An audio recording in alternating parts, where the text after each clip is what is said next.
छी कहिया धरिया अब आबिक प्यासल नैन जुड़ायब।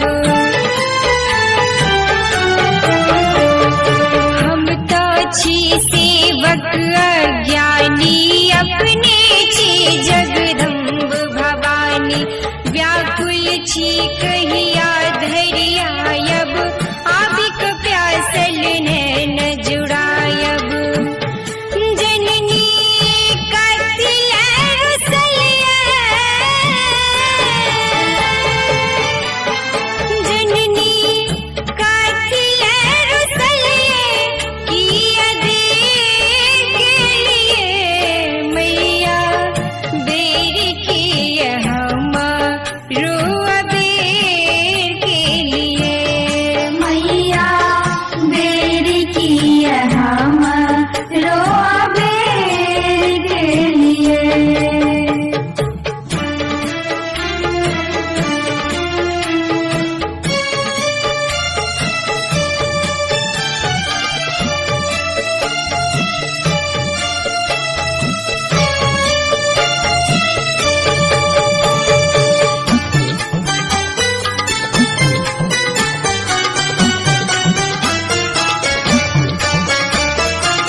सो घुरी हम एलो मायक स्नेह कतहु नहीं पैलो।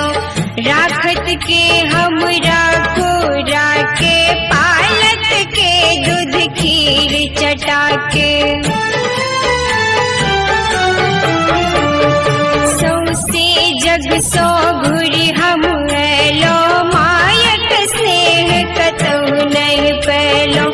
राखत के हम राखो राके पालत के दूध खीर चटाके। किया कोखी के रसुत के किया कोखी के रसुत के अनेक लिए मैया बेरी की हम रुआ बेर के लिए। मैया बेर की हम रुआ बेर के लिए।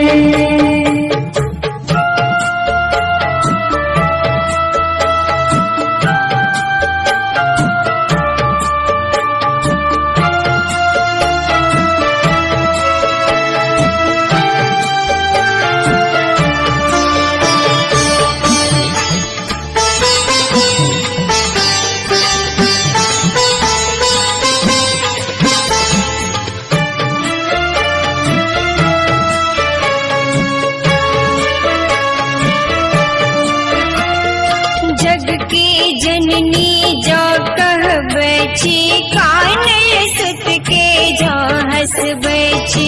एक बेर हमरा दिस तो हेरु जेना गायता के निज नेरु।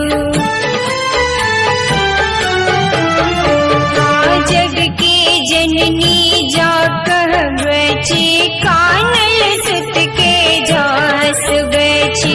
एक बेर हमरा दिस तो हेरु जेना गायत के निज नेरु। ममता बेच के अखलिए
राति अनहरिया टार